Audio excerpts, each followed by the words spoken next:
Muy buenas tardes a todos. Quiero contarles un poco sobre Riedmin. Riedmin es una red de profesionales y estudiantes de la industria minera que busca promover una mayor inclusión y visibilización de los talentos de la comunidad LGBTIQ+ en la industria.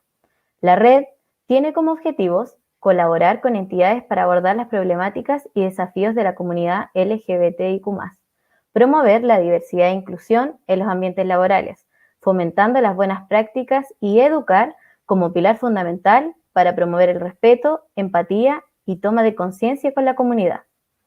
Es en este último punto de educación donde se enmarca la charla de Miguel Tapia. Miguel es estudiante de último año de Ingeniería Civil Metalúrgica en la Universidad de Concepción. Actualmente forma parte de la Comisión de Género y Diversidad del Departamento de Ingeniería Metalúrgica y es vicepresidente del Centro de Estudiantes de Minería y Metalurgia de la Universidad de Concepción.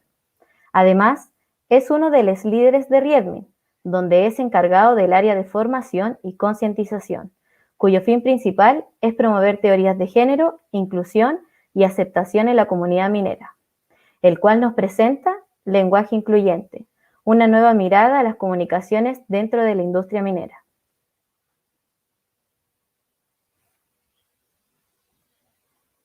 Muchísimas gracias. Adelante, Miguel. Eh, Muchas gracias. Hola, buenas tardes a todos. Esperando que se encuentren ya bien, ya estamos finalizando esta primera jornada del seminario. Por lo tanto, voy a comenzar con lo que es la charla correspondiente al día de hoy. ¿Me permiten, por favor, si es que se ve la pantalla, por favor? ¿Se ve? Por favor, que alguien me dice. ¿Sí? Pantalla completa. Sí, sí Perfecto. se ve, Miguel. Bueno, gracias por la presentación a Tamara. Bueno, me vuelvo a presentar entonces igual. Mi nombre es Miguel Tapia Cares. Vengo en representación de RedMin, Chile, la red de ingeniería y estudiantes de la diversidad de minería. Primero, presentar un poquito quiénes somos como red. Somos la red de ingeniería y estudiantes de diversidad de minería. Nuestro objetivo siempre ha sido la visibilización y de la existencia de la comunidad LGBTIQ+, dentro de lo que es la industria minera y metalúrgica. Y eso tenemos como diferentes focos fundamentales, uno que es el tema de inclusión, la generación de comunidad, y ya derechamente donde es mi área, donde yo me estoy desempeñando en las redes con el área de educación y concientización en la industria. Aquí tenemos, quise presentar un poco al equipo, tenemos algunos de los miembros con los que hacemos reuniones ya de forma más periódica. Como todos sabrán, ya estamos en modalidad online, así que no tenemos foto en presencial, pero ya por lo menos tenemos eh, la versión en Zoom. Ya esperamos que prontamente con todo el tema de la pandemia ya estas juntas se puedan hacer ya más en carne y hueso, por decirlo. Bueno, mi presentación aquí se va a basar en cuatro partes principalmente. Primero vamos a ver un tema de orígenes e importancia del lenguaje, de dónde viene lo que es el pronominalismo en la lengua castellana, eh, cuáles son los orígenes de igual de ciertos factores dentro de lo que es la lengua castellana. Después vamos a ver un tema, profundizar un poco en lo que es la teoría de género y sexualidad, ya directamente como ver algunas cosas básicas, porque puedo entender de que igual esto igual para gente que no está como expuesto o no ha estudiado esto, igual es algo a veces pues, inclusive chocante, entonces la idea es como de a poco. Después reforzar qué es lo que qué es lo que el lenguaje genera haciendo la visibilidad o la invisibilidad. Y esto, la frase que más lo remite es como lo que no se nombra no existe. Y ya directamente como el último paso dentro de esta charla, es como vamos a hablar de cómo llegamos a la inclusión, qué es el lenguaje incluyente. Bueno, partamos entonces por lo que es como los orígenes e importancia, ya hay que entrarnos como en lo que es el efecto del lenguaje. Eh, Veamos, tenemos que nosotros, la lengua que nosotros hablamos todo aquí, como base es la lengua española. Sabemos que la lengua española es una lengua romance procedente del latín, de lo que es el vulgo del latín del lenguaje popular, eh, principalmente en la península ibérica. eh, sabemos también de que el lenguaje propiamente tal fue influenciado en gran manera por los estamentos sociopolíticos de la época precolonización, que normalmente lo que es la Iglesia Católica, porque es lo que modelaba el tema de la estructura sociopolítica de la época, con el tema de las monarquías, las diferentes estructuras de clero. Y ya si empezamos a ver propiamente tal, desde esa base, podemos observar de que sí se instala una norma como orientada a lo patriarcal, como una norma lingüística. ¿A qué me refiero con una norma patriarcal? De que el pronominalismo masculino se vea como el estándar. Y ahí es cuando se generan roces con lo que es actualmente como es lo que es el lenguaje incluyente, puesto que se coloca como a esta figura masculina como la que está arriba y todo lo que no se nombra, entre comillas, cabe bajo esa misma figura como de paraguas. Como para contextualizar igual, la imagen que está ahí es de Casiodoro de la Reina. Él fue la primera persona que tradujo lo que es la esencia de la Biblia desde el latín hasta lo que es la lengua española antigua. Como sabrán igual hay evoluciones de la lengua, entonces ahí se explica un poco igual de el orden en lo que es el pronominalismo masculino. Igual vamos a hablar un poco como para poder contextualizar con respecto a la orgánica igual de lo que tiene la RAE, o sea, cómo nace la RAE. Nosotros sabemos de que ya tenemos un pleno académico, que es el órgano que ya está encargado de tomar las decisiones que afectan a este diccionario. Cuentan con diferentes apoyos, ya sean del Instituto de Lexicografía, los representantes de la lengua española a nivel hispanohablante, puesto que no es como un único consejo localizado en España como la mayoría lo piensa, sino que es como todos los países que tienen habla hispana, tienen un representante a nivel RAE, por decirlo, donde se hace como el desglose con respecto a lo que es el vocablo popular, las palabras las diferentes acepciones que se están tomando, significados que pueden ser regionales o no, etcétera. Igual como el proceso de actualización del diccionario probablemente tal, se centra como en las siguientes tareas, como ya algunas las ha mencionado, el tema de la edición de los artículos o acepciones, la supresión de artículos o acepciones ya existentes, que quiere decir están obsoletas, porque el lenguaje es una cosa evolutiva, y la enmienda total o parcial de dichos artículos. Pero si ya nos movemos más allá de lo que es la parte antigua, si ya nos empezamos a entrar a lo que es como la parte actual, ¿dónde empezó el tema del uso del lenguaje incluyente? Ya nosotros sabemos de que mucho se empezó a hablar, sobre todo en la década de los 70 y 90, perdón, los 60 y los 70, con el uso de expresiones neutras, principalmente por muchas de las revoluciones sociales que fueron nacidas en esa época. Por ejemplo, tenemos los movimientos afroamericanos, los movimientos feministas, eh, con respecto a lo que era como una instauración patriarcal a lo que era el uso del lenguaje. Por un tema de que, como volvemos siempre a la misma idea, de lo que no se nombra, no se ve, no se visibiliza. Pero en el caso de nuestra comunidad LGBT+, la verdadera chispa que prendió como el tema tanto por la lucha por derechos como por el ser tratado como con calidad humana, fue Stonewall. El 28 de junio del año 69, si mal no estoy, ocurrió un incidente en Greenwich Village, en Nueva York, en el bar de Stonewall.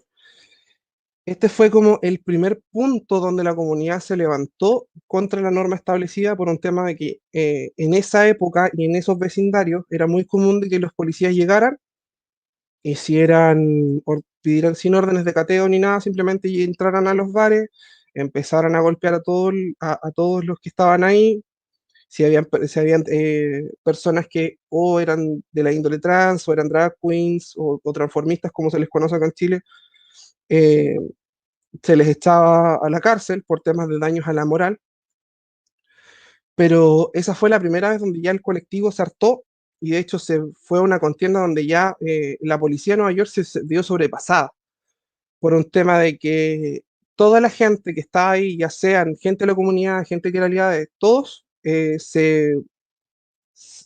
por decirlo, se juntaron en pro de defender los derechos, de ser tratados como seres humanos, al fin y al cabo. Y de hecho, ahora todos los 28 de junio, y de hecho el mes de junio en realidad se considera ahora el mes del orgullo en base a lo mismo, ya que un año después del incidente de Stonewall se celebró el primer desfile del orgullo en Nueva York. Como ahora que subimos dónde estábamos, ahora hay que ver hacia dónde vamos. Y parte de eso es como conocer lo que es teoría. Hay que primero hacer como un pequeño paréntesis aquí, como hay que aprender a diferenciar. Porque lamentablemente por los constructos que nosotros tenemos, eh, esto se tiende a confundir o se tiende como a juntar todo dentro del mismo saco. Porque ya sabemos que a veces cuando, por ejemplo, estas cosas uno no siempre las puede ver, es más cuando uno puede estar en faena quizá con los elementos de protección personal, que son, algunos son todos como un uniforme, entonces se ven todos iguales, entre comillas. Eh, no sabemos diferenciar bien en estas cosas. Entonces partamos por lo básico, que es lo que el sexo biológico es con lo que uno nace. Esa cuestión es una parte biológica, es lo que nos enseñaron en, el, en la enseñanza media y básica. La proporción, o sea, la formación cromosómica de una persona, en lo que es XX, XY u otras variaciones dependiendo, por diferentes factores genéticos. Lo que es la orientación sexual, que es con lo que representa con el tema de la atracción romántica y o sexual hacia una persona, que puede ser de tu mismo género, puede ser de otro género, puede ser inclusive independientemente del género. Hay toda una gama ahí de colores que tiene con respecto a la orientación sexual que se siguen analizando hasta el día de hoy. Lo otro es la identidad de género. La identidad de género es lo que uno percibe de sí mismo, es una cuestión de autopercepción. Si yo me siento cómodo con los estándares con el canon, entre comillas, de lo que es un género masculino, lo que es un género femenino, o inclusive si no me siento cómodo en ese binario, porque tenemos que entender de que el espectro de lo que es género siempre antes, por un tema que se hacía la asociación de lo que era sexo y género como lo mismo, se asociaba como a lo binario. Entonces, ya moviéndonos más allá de eso, tenemos, por ejemplo, de que hay cosas que se escapan de ese espectro binario. No es una cuestión como de blanco y negro, que siempre se dice, es una escala de grises. De hecho, para todo, diría yo. Y lo otro, que es como ya la parte visual, cómo uno se expresa, cómo uno se proyecta hacia otros individuos, es la expresión de género, que tiene que ver con cómo me proyecto yo hacia otros con características que pueden ser no de mi identidad. Y ahí vemos el tema de la diversidad propiamente tal, y que hay muchas veces donde y un tema que suele ser súper común, de que hay veces donde hay personas donde le genera shock o un poco de incomodidad quizá por un tema que no conocen, como la diferenciación, de que ven, por ejemplo, a un hombre con una expresión de género muy femenina o una mujer con una expresión muy masculina. ¿Por qué? Porque de nuevo volvemos al asunto, se vuelve a enfrascar todo dentro de esto mismo. Pero es súper importante que sepamos hacer esta diferenciación por un tema de ya empezar a hablar y poder comunicarnos efectivamente entre todos nosotros. Porque siempre se suelen confundir, pero es súper importante diferenciarlo. Eh, por un tema que ya el entendimiento de la realidad de otro es como un paso primordial para poder estar, entre comillas, en una sociedad sana. Ya. Ahora vamos a hablar un poquito de teoría de género. Esto es un poquito más reducido lo que voy a explicar por un tema que, si fuera de puro teoría del género, aquí estaría hablando todo el día. La teoría del género performativa, que se llama, de Judith Butler, fue generada en la época de los 90 y ha sido como una de las más habladas o discutidas dentro de la comunidad psicológica y filosófica por un tema de que hablan de que lo que uno conoce o asocia a lo que es género es un constructo social. Volvíamos a lo que estábamos antes. Al ser un constructo social, nosotros nos adecuamos, entre comillas, dependiendo de lo que nosotros nos consideramos cómodos con respecto al display, por decirlo de alguna manera, que hacen otras personas, con respecto a lo que es género. Uno de los ejemplos más simples, igual, de cómo se estandariza al final estas cosas, por ejemplo, cuando los recién nacidos, como le vamos a poner el rosado a la niña y el azul al niño, al niñito. Y al final uno se empieza a preguntar, es como, ya, pero ¿por qué el rosado es relacionado con eso? ¿Por qué o sea, con lo que es femenino? ¿Por qué el azul es con lo masculino? Igual ahí entramos con otras cosas, por ejemplo, con la teoría de color, de que es como que la sociedad espera que las mujeres, entre comillas, sean como las que cuidan a los hijos, bastante arcaica esa visión ya, que cuidan a los hijos, que se hagan caso del tema sentimental o de la parte como emocional, y ya lo que es azul es un color más frío, que es el tema del hombre, que tiene que tener ciertas características. Empezamos de nuevo con cosas, por ejemplo, como que los hombres no pueden llorar, u otras cosas. Entonces, al final se forman constructos sociales que establecen cuáles son las normas de cada género. Y la idea es que si nosotros podemos, entre comillas, diseccionar esto, podemos entender mejor por qué algunas personas actúan de alguna manera, por qué algunos individuos se sienten cómodos con diferentes expresiones, identidades de género, u, u diferentes inclusive, eh, perdón, bueno, expresión e identidad principalmente, pues no vamos a entrar todavía en otras cosas. Ya. Ahora vemos a lo que corresponde a lo que es visibilidad o invisibilidad, que es lo que genera el lenguaje en sí, más allá de lo que sea por temas de inclusión. Históricamente, porque si ustedes le preguntan quizás a gente de generaciones, por ejemplo, ya algunos nacidos entre la época de los 30 y los 40, que quizás les respondan es como, es que no había gente así en esa época. Y el tema es que si nosotros revisamos los registros históricos, esta cuestión da para mucho más atrás de eso. Y lamentablemente ha sido por un tema de no querer visibilizar. ¿Por qué? Porque al final se decía de que estas, entre comillas, prácticas rompían con lo que era la norma establecida, de que los hombres tenían que casarse con las mujeres, los hombres tenían que salir a trabajar y las mujeres tenían que quedarse con los hijos. El tema de que existieran este tipo de relaciones rompía con los paradigmas de la época. Entonces no se hablaba porque simplemente se temía que trayera un poco de inestabilidad lo que era el modelo social. Y lamentablemente por eso al final no se visibilizó en el pasado.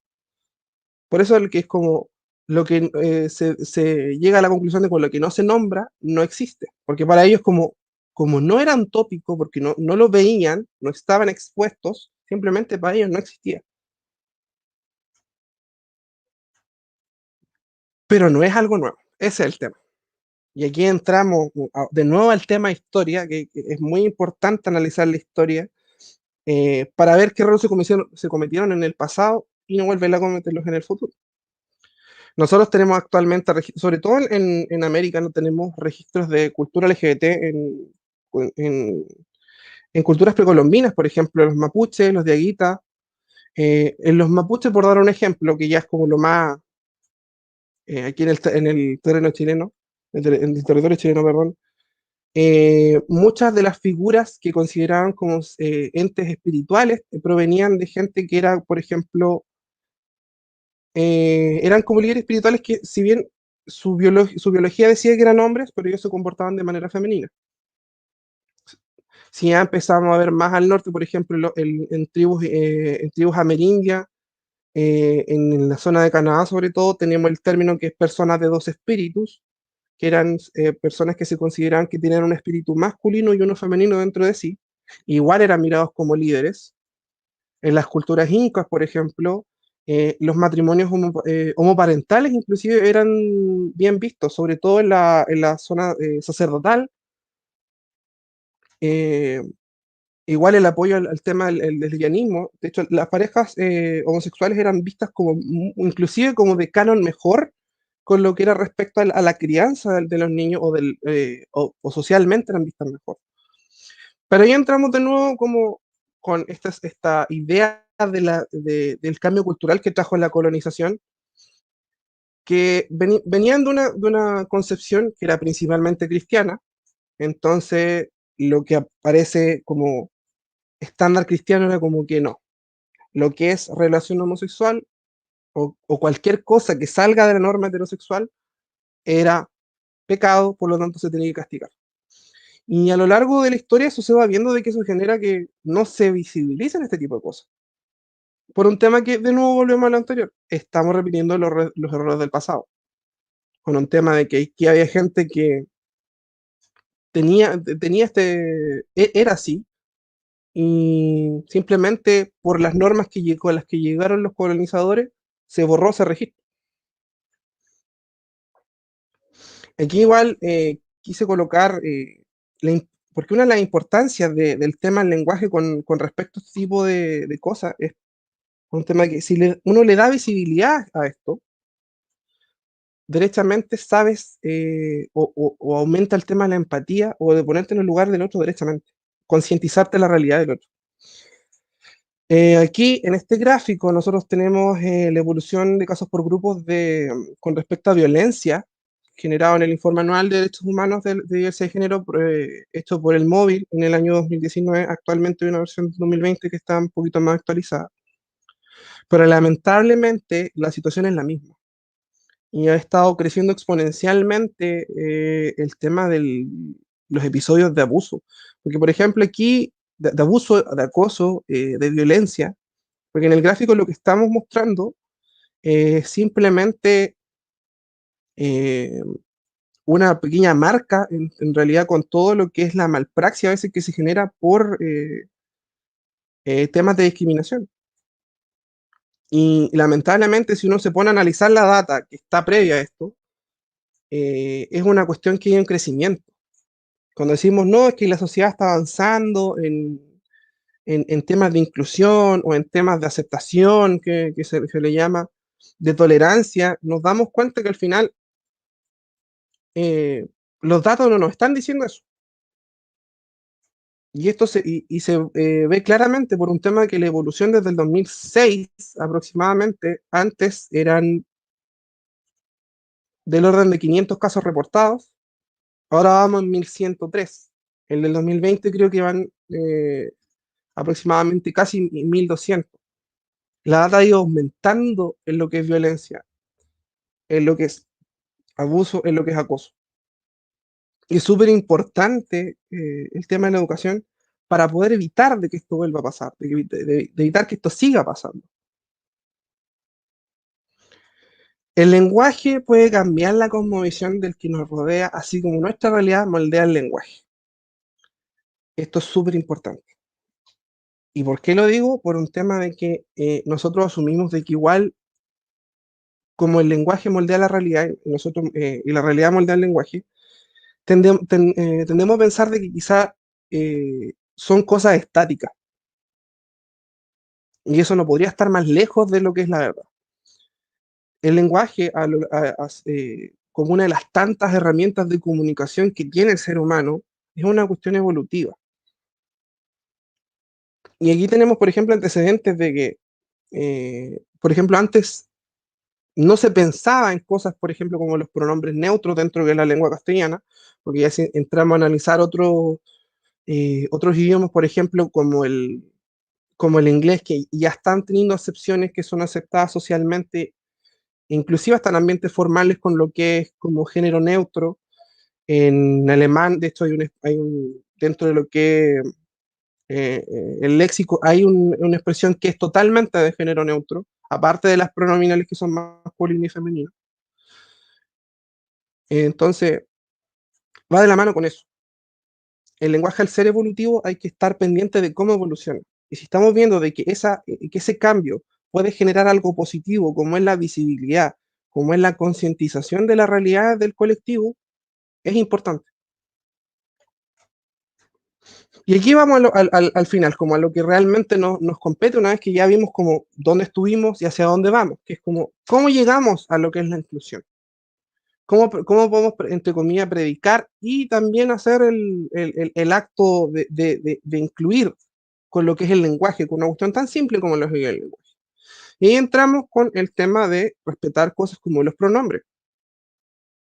Por un tema de que, si bien en lo que es como eh, lo que es la lengua castellana, ¿de acuerdo? Hay dos géneros establecidos. Si empezamos a hablar de artículos, el él y y la, yo no estoy diciendo exactamente que la E se tenga que ocupar para todo, porque al final tenemos que ir de a poco, pero sí creo que es importante, por ejemplo, dar el paso a la gente que, no, que sale de ese binarismo. Y ahí sale el tema de usar expresiones neutras en su totalidad. ¿Y por qué uno ocupa expresiones neutras en su totalidad?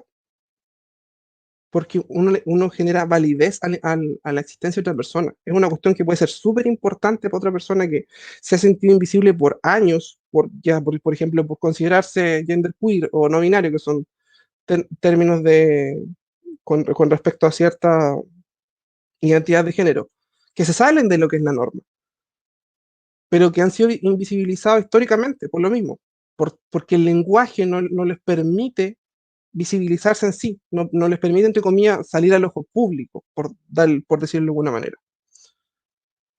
Entonces, volvemos a conversación. Y ahí es un trabajo diario, y por un tema que yo considero que igual hasta a mí a veces me cuesta, por un tema de costumbre al fin y al cabo, de no usar expresiones neutras o simplemente colocar el masculino como pronominalismo por defecto, por decirlo. Pero, ¿de qué es un trabajo diario? Sí. ¿Es un trabajo que vale la pena? Sí.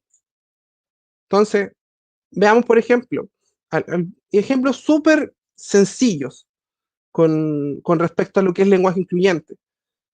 Que porque hay veces donde no nos damos cuenta de que no hacemos el switch para cambiar lo que es el lenguaje.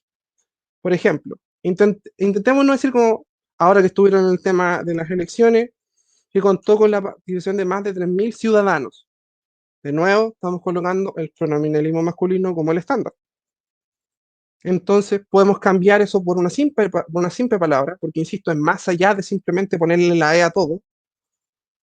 En su lugar, decir que contó con la participación de más de 3.000 personas. Eliminamos la brecha de género, entre comillas, ahí, y es una cuestión totalmente abierta a interpretación en lo que es género. Otro ejemplo que siempre se marca, el hombre en la prehistoria descubrió el fuego e inventó la rueda. Por un tema que siempre cuando uno empieza a analizar la historia, se coloca como la figura del hombre, como el que la fuerza motora de lo que es innovación, de la fuerza motora de lo que es desarrollo o invención. Pero a mí nadie me puede decir que, por ejemplo, no fue una mujer la que inventó, la que inventó la rueda, por ejemplo. Entonces, de colocarlo más amplio con respecto a lo que es género, la humanidad en la prehistoria descubrió el fuego e inventó la rueda. Son ejemplos que son súper simples, pero que ya nos dan a hacer cuenta cuál es el switch que hay que hacer al momento de nosotros conocer nuestro propio lenguaje. Y ya más allá, si ya estamos como más cómodos con el uso de la E, en lo personal, yo por lo menos igual estoy cómodo con el uso de la E, ¿hay que apoyarnos los unos a los otros? No. Derechamente, aunque quizá para algunas personas suene irrisorio como trabalenguas, es un trabajo diario y podemos decir, hay que apoyarnos les unes a los otros. Puede sonar a algunas personas que es como, no, es que no estoy acostumbrado, es que me suena raro, y volvemos de nuevo. El lenguaje es una cosa evolutiva. Si empezamos a ver, por ejemplo, el español antiguo, por ejemplo, leyendo hasta cosas como el Quijote, ellos decían fermosa. Tenían que la H muda que nosotros tenemos era la F, que nosotros que actualmente usamos. Y fue por un cambio, al final, estructural o un cambio cultural lo que generó que al final se generara una letra muda. Por dar un ejemplo, de que el lenguaje en realidad es evolutivo. Espero que honestamente les haya quedado como alguna de las cosas que dije, que es lo más importante dentro de lo que es inclusión, dentro de lo que es concientización de la cultura y de la comunidad, entre comillas, LGBT más. Y gracias a todos.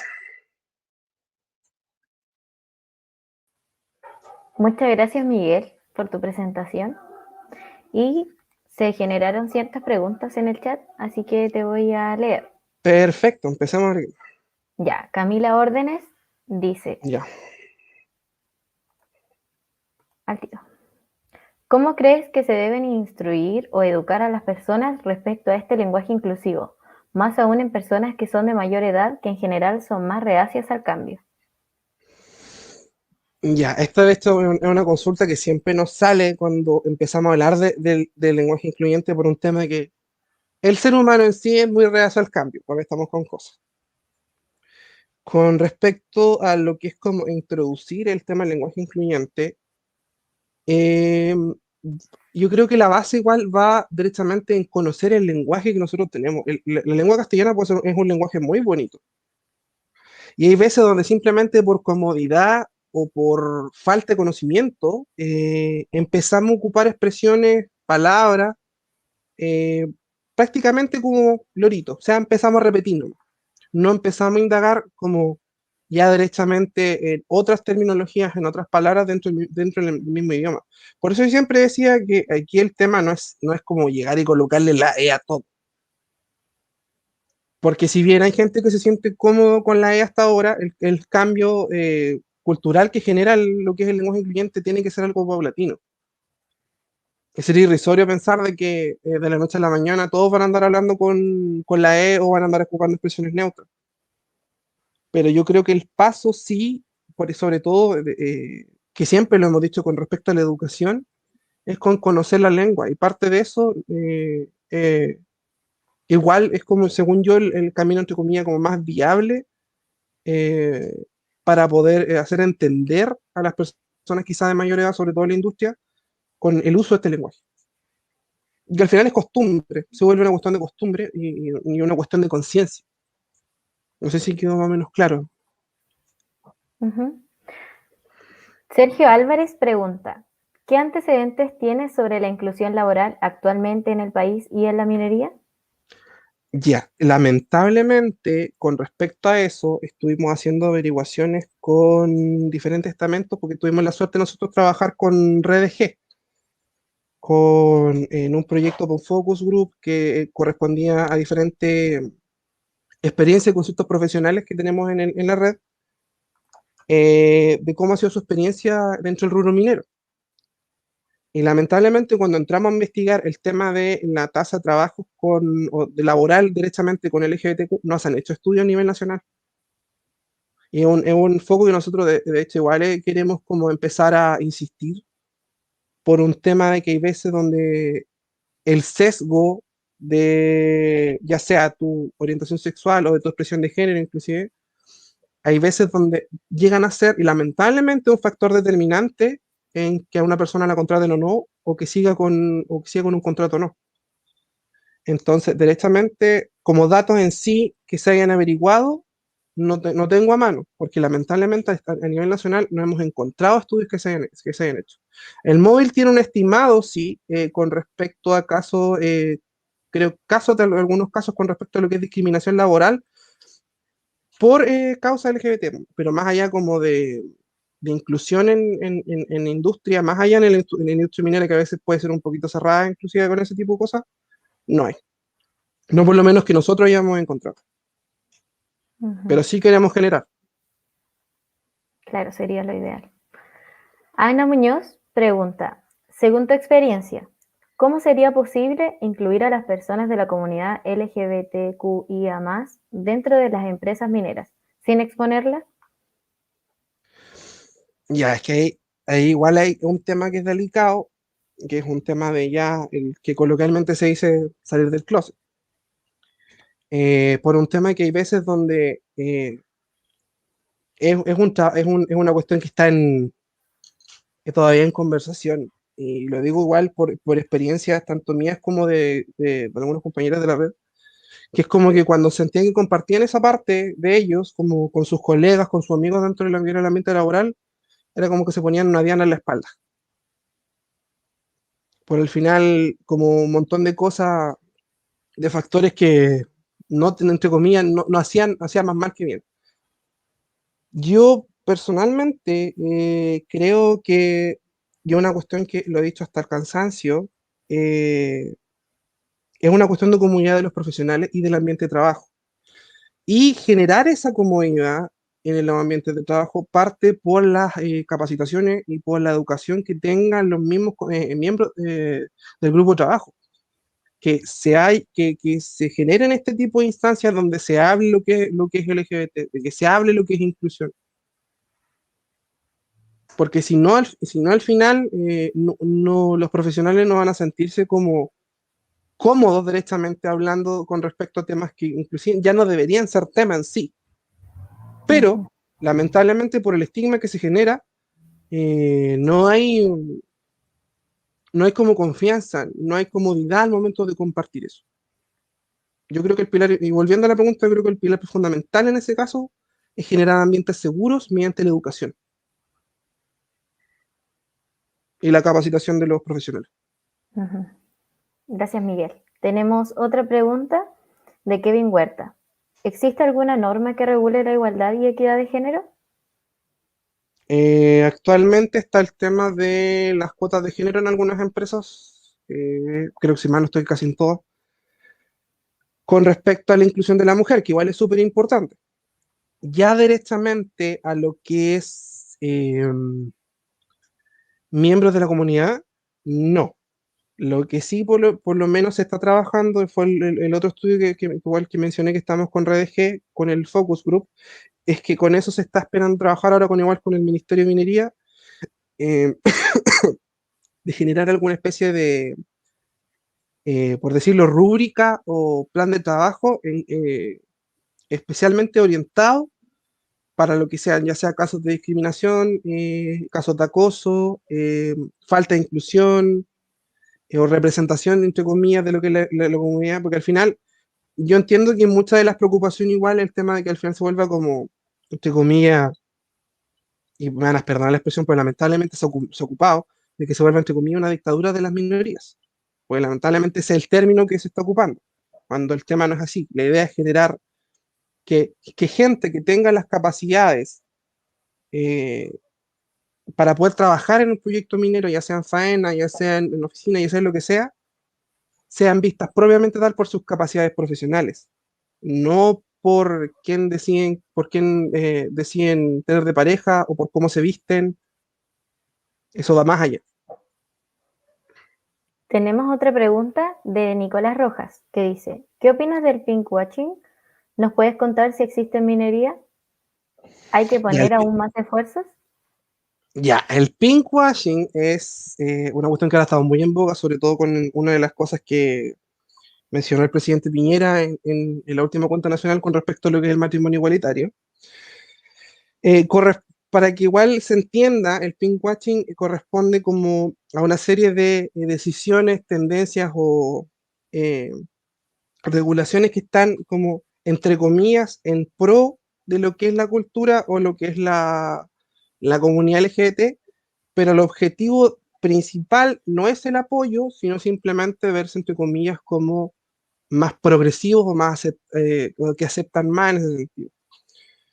Porque igual hay que hacer hay que hacer como el tema de que derechamente hay muchos proyectos mineros, o sea, perdón, no proyectos mineros, sino creo que hay compañías mineras que tienen como, hace poco creo que no me acuerdo cuál vi, que corresponde tener como un camión de la diversidad, que era un camión, no me recuerdo si era rosado o celeste con respecto a eso, pero al final cuando entramos a las prácticas laborales o a lo que es derechamente políticas de inclusión o de respeto, que son cosas básicas, vemos que falla.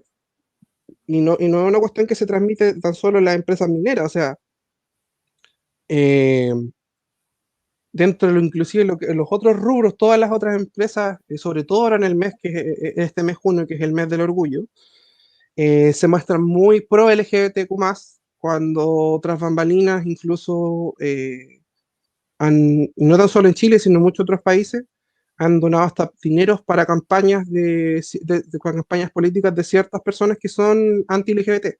Entonces al final se vuelve ya como una cuestión comercial o una cuestión de fachada, no una cuestión de solucionar los problemas en sí. Entonces creo que es súper importante darse cuenta a veces de cuando ocurre el tema del pinkwashing y derechamente si vamos a decir que somos pro igualdad, pro LGBT, de mostrarlo más allá con campañas políticas o con pintar un camión. Creo que el tema va más allá de eso, creo que es generar instancias de conversar, de hablar los temas, de no dejarse simplemente como, es que vamos a hacer una cosa representativa y el resto del año no me interesa. Entonces, es súper importante eso. Y sí, actualmente creo que existe la industria minera y que debería verse con más ojos. Ujú.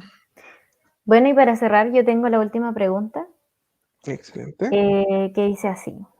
Hemos visto que en el tiempo en el sector minero hay mucho sexismo y que desde la antigüedad se brindan una serie de burlas con respecto al género, preferencia sexual o cómo yo me identifico como persona.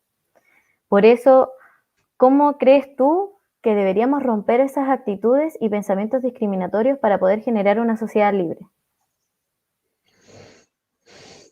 Esa pregunta está muy buena, tengo que decirlo. Eh, ¿Cómo romper con esos paradigmas? Uno puede partir diciendo, por ejemplo, derechamente es como, y volviendo a lo que decía, no, hay que hacer charla, hay que concientizar y todo eso, pero muchas veces, y lamentablemente a veces uno tiene que recurrir, entre comillas, a lo que es, va a sonar un poquito como, un poquito crudo que lo diga, pero quizás como tipo terapia de shock. ¿A qué me refiero con esto? Sí. Generar visibilidad, hay veces donde uno netamente ya demostrando resiliencia, porque al final uno no debería por qué estar aguantando de que te traten mal, ya sea por tu orientación, por tu presión, por lo que sea, pero muchas veces ese mismo trabajo personal, eh, demostrarte a ti mismo tal como uno es, independientemente, en ese sentido, eh, le quita, entre comillas, el poder a las personas que lo ocupan como insulto. Y una cosa de que igual ha pasado, por ejemplo, con otras comunidades. Por ejemplo, si vemos el tema de los descendientes afroamericanos con la palabra con N, ellos al final, porque esa palabra estaba asociada al tema de la esclavitud, ellos la adoptaron y le hicieron una cuestión propia de la cultura, quitándole el poder negativo que tenía esa palabra. Y de hecho, muchas veces dentro de lo que es el colectivo, igual hacemos lo mismo. Y creo que hay veces donde derechamente no es mala idea llegar y esas acepciones, entre comillas, adoptarlas, porque si uno le quita el poder a las personas que lo ocupan como insulto. Y al final eso genera un aprendizaje a la larga de que al final no pueden ocupar ese tipo de cosas o no lo van a hacer. Como apreciación personal es como una de las cosas que por lo menos a mí me ha funcionado, que a otros de la red igual sé que le ha funcionado. Pero insisto, eso igual va de la mano con el tema de concientizar y educar. Sí, totalmente, te encuentro toda la razón, Miguel. Te quiero dar las gracias por tu exposición, porque encuentro que es necesario poder tomar en consideración las nuevas formas de comunicación en base al respeto, la igualdad y la empatía. Así que con esta presentación damos por finalizado el primer día de seminario. Agradeciendo por la participación de todos ustedes, esperamos que puedan ser partícipes del resto de los días de este gran evento. Así que estén atentos a sus correos, a la plataforma NetMeet y muchas gracias también a NetMeet por su transmisión. Los esperamos.